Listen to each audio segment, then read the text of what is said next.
5 in 10 from Skywatch TV. That's 5 topics in about 10 minutes for Monday, November 13th, 2023. I'm Derek Gilbert. We're back on YouTube. If you're watching us there, subscribe to our channel at 5 in 10. And then before the end of this program, I'll tell you how to guarantee we never get canceled. Topic number 5 today, Israel. Rather remarkable meeting in Riyadh, Saudi Arabia over the weekend as the Gulf states, the Arab Gulf states, rejected a call from Iran to sever all diplomatic ties with Israel and arm the Palestinians. Now, Iran said it's still wielding a lot of influence regarding this conflict. Its allied factions operating in Iraq, Syria, Lebanon, and Yemen, calling them resistance factions, still supporting Hamas. This summit in Riyadh was attended by 51 leaders of the Organization of Islamic Cooperation, the OIC. There were some who were disappointed because of the rather tepid outcome of the meeting, but there are others who say that the moral force of the solidarity they showed in condemnation of Israel would force the U.S. to rein in the Netanyahu administration and the war in Gaza. Iran's president, Ebrahim Raisi, was the first Iranian leader in 11 years to travel to Riyadh for this summit. As you know, relations between the main Sunni power in the Arab world, in the Muslim world, Saudi Arabia, and the main Shia power, Iran, have been strained in recent years by the war between Saudi Arabia and one of Iran's resistance factions, the Houthi rebels in Yemen, which is on Saudi Arabia's southern border. The final message from the OIC was condemnation of Israel, support for Hamas, but short on practical steps on how to achieve a ceasefire or how to actually help Hamas. For his part, Benjamin Netanyahu, Israel's prime minister, has refused to engage with proposals for a ceasefire. And this is reportedly angering the Biden administration, as it appears, as we told you toward the end of last week, that it appears the White House, the Biden administration, is giving in to pressure from the radical left of the Democratic Party, which sees Israel as a whole, not just Israel in Gaza or Israel in Judea and Samaria, as an occupying power that needs to leave. So we shall see how this develops. Meanwhile, while this is going on, South Korea's President Yoon Suk-yeol reportedly told U.S. Defense Secretary Lloyd Austin that both nations, South Korea and the United States, need to be prepared for Hamas-style attacks from North Korea in the region. This warning came when Yoon invited Austin and U.S. Joint Chiefs of Staff General Charles Brown Jr. to the presidential palace for dinner. Just remember, what's going on in Israel is not disconnected from what's going on in Ukraine and what may happen in Korea and in Taiwan. The adversaries, the competitors with the United States for global influence will certainly take advantage of our distraction and the fact that we, frankly, are overextended militarily to perhaps do some things elsewhere. Topic number 4, protest marches. This weekend, of course, marked the annual Veterans Day holiday here in the United States, and Armistice Day or Remembrance Day in the United Kingdom. That's November 11th, marking the end of World War I.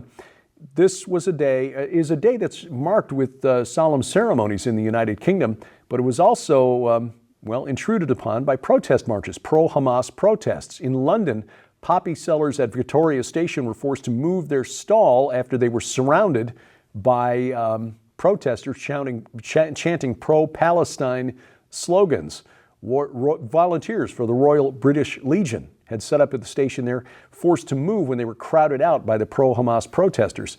Meanwhile, chaos unfolded in London as counter-protesters and pro-Hamas demonstrators clashed with police in the city. Violence broke out as fireworks and missiles, basically debris being thrown back and forth.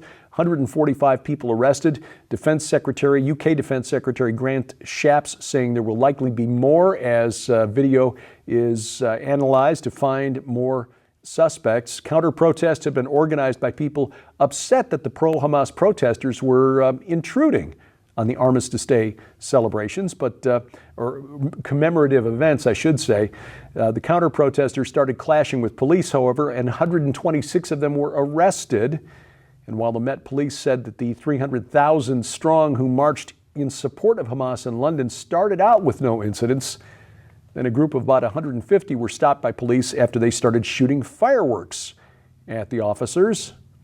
Again, many police offended that the Metropolitan Police allowed the pro-Hamas protests to take place on a day reserved for ceremonies honoring the fallen heroes of World War I and World War II, with some actually questioning what kind of country are we living in anymore when we're allowing this to take place on a day normally reserved for that. It suggests that the culture of the nation is fundamentally changing. Topic number 3, volcano alert. Iceland declared a state of emergency over the weekend, police officials urging residents to evacuate the coastal town of Grindavik following a wave of earthquakes in the southwest of the country linked to a possible imminent eruption. Nearly 800 earthquakes recorded early Friday morning between midnight and then 2 p.m. that day, the shallowest at a depth of about 1.8 miles to around 2 miles, roughly, give or take. This is according to the Icelandic Meteorological Office.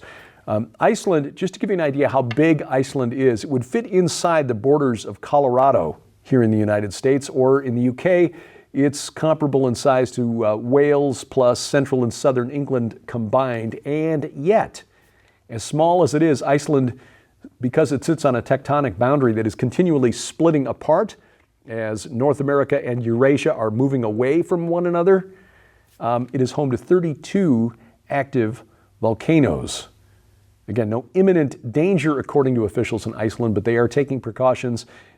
If it blows, this could affect a big chunk of Europe because of the prevailing winds and the direction that the ash would blow. Topic number 2, avian flu. We talked about this last week. More cases in the United States as officials in Minnesota were forced to quarantine and potentially cull nearly 1 million chickens. This highly pathogenic avian influenza was reported at a farm in Wright County, Minnesota, 940,000 to be precise. The Minnesota Board of Animal Health first issued the quarantine notice on Halloween, October 31st. All told, more than 2.4 million birds have been affected by this highly pathogenic strain of avian influenza since early October here in the United States. This, according to the U.S. Department of Agriculture. USDA stresses that this does not necessarily reflect the actual number of infected birds. There may be some that have not yet been detected, but many of those who've been culled were not yet infected, but they were slaughtered to prevent the spread of the virus. Since early last year, however, USDA reports that more than 61 million birds have been affected by the virus. It's also turned up in some mammals. There's a report within the last couple of weeks of grizzly bears in Montana testing positive for avian influenza. It's been found in poultry in 15 states here in the U.S. within the last 30 days. Now, chicken and eggs, still safe to eat, presuming you cook it at above 165 degrees, which kills viruses. It's also not known to, at least this strain, not yet known to infect humans. The danger, of course, is that through a mixing vessel like pigs, which can be infected by both avian and human influenza viruses, that you may get a mutation that would then allow it to infect humans, which could be a real problem, which is why we keep our eyes on this. Coming up, an epic holiday fail in Australia. You got to wonder what the marketing guys were thinking at Kmart in Australia. I'll tell you about this next on 5 and 10. We want to make sure that you're aware of the largest giveaway of the year in the We Are Legion Grand Collection. When you order the We Are Legion Grand Collection from SkywatchTVStore.com, you'll receive We Are Legion for We Are Many, Dominions, Cosmo Craters, and Washington, D.C. Unmasking the Ancient Riddle of the Hebrew Year 5785 and the Eminent Destiny of America by best-selling author Dr. Thomas Horn. Divided We Stand, the globalist scheme for a one-world government by Lieutenant Colonel Robert McGinnis, and The Prince of the Power of the Air and the Last Days, Satanology, History, Prophecy, and Technology by Jeffrey W. Martis. But we're just getting started. This must-have collection also includes the breathtaking 2-hour documentary, The Secret Destiny of America, on DVD, featuring Dr. Thomas Horn as he reveals who the God on America's Great Seal and U.S. $1 bill really is, why 72 pentagrams in the Capitol Dome are used to control the ancient cosmocrators who rule the nations, the coming incarnation of Antichrist, and much, much more. But that's not all. With the holidays just around the corner, now's your chance to save big and receive solid bonus merchandise absolutely free.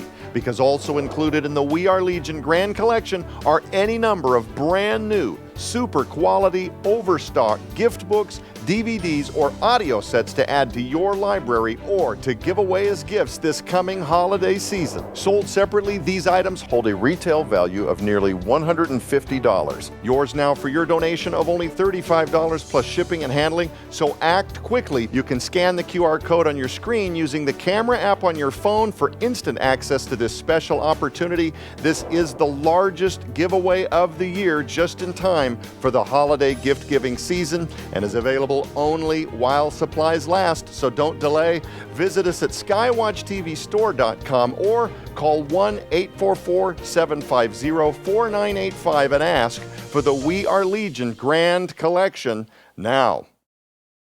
Item number 1 today, a bad idea at any time, but especially right now. Kmart stores in Australia offering a ham for Christmas in this cute designer bag. Merry Ham Mess. Okay, it's a pun, I suppose. It's meant for storing ham in the fridge. Obviously, when they introduced this or developed this idea, which would have been months in the making, so long before the events of October 7th, they had no idea how badly this would land when they actually got to the stores. I mean, even having said that, though, Hamas has been around for a long time, so you got to be pretty insensitive to just world events to think that this would be funny. It's really not. I mean, even as a Christian, it's in poor taste, tacky at best. We do not celebrate ham on December 25th. We celebrate the birth of the creator of the universe in human form, God made flesh, Emmanuel, God with us. And yes, I know December 25th was not the birth date of Jesus. It was probably September 11th. Just set that aside. The early church miscalculated the date. They were trying to find the date. They got it wrong. Just set that aside. The point is, this was tacky at best, but especially since October 7th, really an epic fail. To their credit, the Kmart stores in Australia said they've apologized. They admit this was in terribly bad taste, and they have pulled the product from their stores. Maybe just as a suggestion going forward, try to treat the holiday with a little more respect and, dare I say, reverence.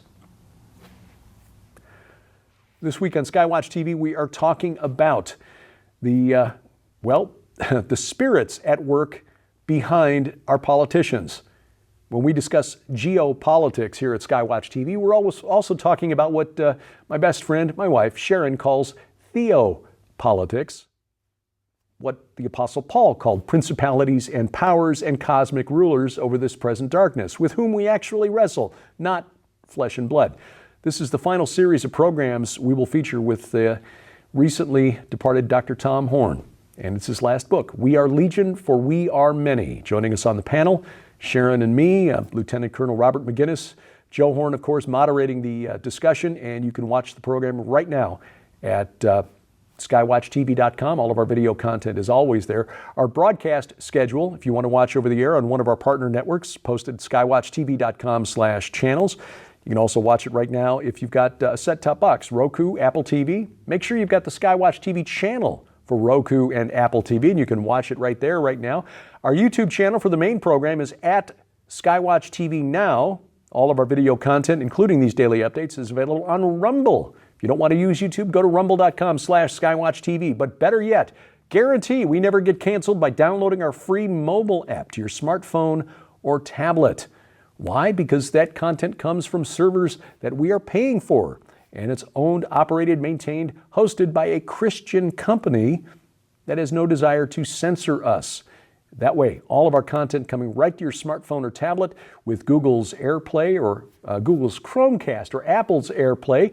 You can share the video right from your device to your smart TV. The app also has other features like a Bible with multiple translations, including a couple of Spanish and a French translation as well, and other features as well. Again, absolutely free, available for iOS, Android, and Amazon Kindle Fire phones and tablets. And we have links to their app stores at our website, skywatchtv.com. Thank you for watching as we keep watch. I'm Derek Gilbert, and this is 5 in 10 from Skywatch TV.